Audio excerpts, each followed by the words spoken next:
Once upon a time, in the 3rd century AD, a Chinese king sent his son, Tai, on a journey of self-discovery. This was an extraordinary journey, one that would shape the kingdom's future. The king, desiring his son to succeed him, entrusted Prince Tai to great master Pan Ku. Pan Ku, known for his wisdom, believed good rulership relied not only on governance understanding, but also on a deep connection with the world. He sent Prince Tai to the Mingli forest, renowned for its symphony of sounds. Prince Tai went to the forest, his task, to meditate and discern its various sounds. The forest was alive with the song of the cuckoo, the rustle of the leaves, the hum of the hummingbird, the chirp of the crickets, the wind's whisper, and the bee's buzz. He immersed himself in these sounds, and as time passed, he began to understand nature's rhythm. Journey led him to a profound peace and a deep connection with the universe. What Prince Tai didn't realize was that this simple task was going to be a life-changing experience. It was about truly listening to the world, hearing the unheard, the silent cries and unspoken desires of his future subjects. In the solitude of the Mingli forest, Prince Tai had a year to listen, to understand, to connect. Bathed in the tranquility of the forest, the young prince found himself surrounded by a symphony of sounds. The cuckoos sang their melodious songs, the leaves rustled in the gentle breeze, and the hummingbirds hummed a tune that was as enchanting as it was elusive. The crickets chirped their nighttime serenades, the wind whispered tales of the ancient forest, and the bees buzzed tirelessly, filling the air with a constant, comforting hum. As the year passed, Prince Tai became familiar with these sounds, learning to discern each one in the vast orchestra of the forest. His senses sharpened, his mind quieted, and he found a certain peace in the rhythm of the natural world. When the year was up, he returned to the temple, eager to share his discoveries with the great master Pan Ku. "Respected master," he began, "I have heard the symphony of the forest, the song of the cuckoos, the rustle of the leaves, the hum of the hummingbirds, the chirping of the crickets, the whispering of the wind, and the buzzing of the bees."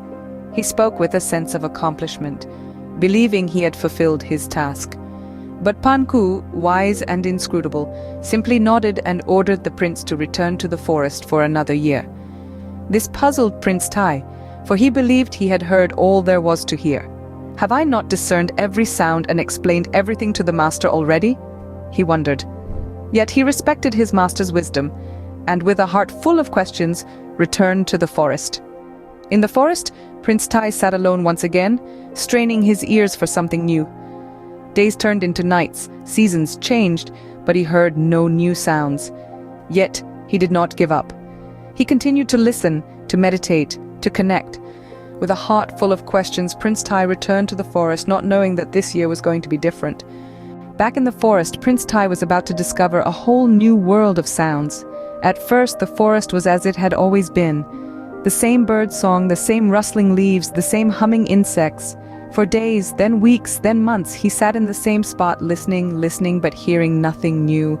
This was a puzzle, a riddle he could not solve. He had returned to the forest with the belief that he had heard all there was to hear. But Master Pan Ku insisted there was more. The prince began to doubt. He questioned his senses, his understanding, and even the wisdom of his master. Yet in the midst of this struggle, something began to change. His ears, so used to the familiar sounds of the forest, began to tune into something else, something different. It was faint at first, almost imperceptible. But as he quieted his mind and focused his attention, the sounds grew louder, clearer. The prince was hearing the unheard, the soft sigh of a flower blooming, the gentle warmth of the sun as it kissed the earth, the delicate dance of morning dew upon the blades of grass. These were sounds he had never heard before, sounds he didn't even know existed. But now, they were as clear as the bird song that had greeted him on his first day in the forest. This second year in the forest had not been a waste, as he had initially feared. Instead, it had been a journey of discovery, of understanding, of connection. He had learned to listen, truly listen, not just with his ears, but with his heart, his soul, his entire being. He had learned to understand the world around him, not just through what was obvious and easily perceived, but through the subtle, the unseen, the unheard. In the silence of the forest, Prince Tai had found a deeper understanding of the world around him. When Prince Tai returned to the temple, he was not the same person who had left. His time in Mingli Forest had transformed him, and his senses had been sharpened by the quiet solitude of the forest. He moved with a newfound wisdom, a clarity that shone in his eyes and echoed in his words. The master, Pan Ku, waited for him, his eyes twinkling with curiosity. "Tell me, Prince," he said, "what did you hear this time in the forest?" Prince Tai bowed before his master, his heart filled with reverence. "Respected master," he began, "this time I heard the unheard. I heard the sound of flowers blossoming, the sound of the sun warming the earth, and the sound of the morning dew touching the grass." The master's face broke into a smile, the corners of his eyes crinkling with delight. He nodded approvingly, his heart swelling with pride for his pupil. "To hear the unheard," he said, "is not just an art, but a necessary discipline. It's a skill that goes beyond mere listening." He leaned forward, his voice dropping to a whisper as he imparted his wisdom. "When you become king, remember this lesson.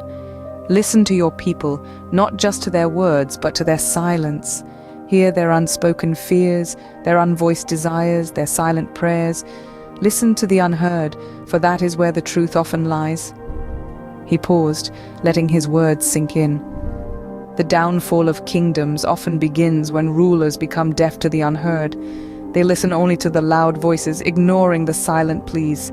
But remember, Prince Tai, it's often the quietest voices that need to be heard the most.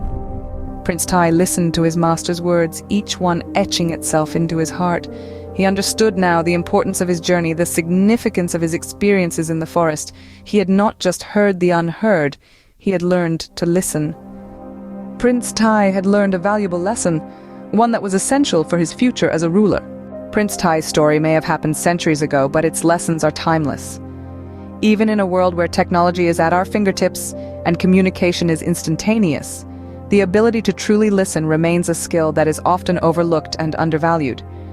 Prince Tai's journey is a reminder that effective leadership requires more than just hearing what is being said. It involves the ability to listen to the unspoken words, the underlying emotions, the unexpressed pains, and the unvoiced desires. This is what separates a good leader from a great one. It's not about issuing orders from a high tower, but about understanding the hearts and minds of those you are entrusted to lead. In the bustling cacophony of our modern world, the lessons from Prince Tai's story are more relevant than ever.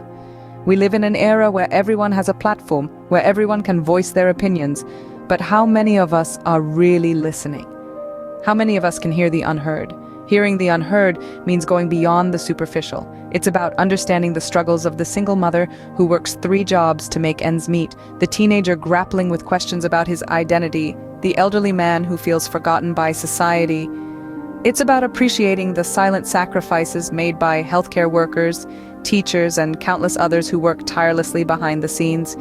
So whether you're a leader in your community, your workplace, or your family, remember the wisdom of Prince Tai. Strive to listen more deeply, to understand more fully, and to respond more thoughtfully. Remember, the demise of states, of companies, and of relationships comes when leaders listen only to superficial words and do not go deeply into the souls of the people to hear their true opinions, feelings, and desires. In a world where everyone is talking, maybe what we need most is to listen, to hear the unheard, just like Prince Tai did.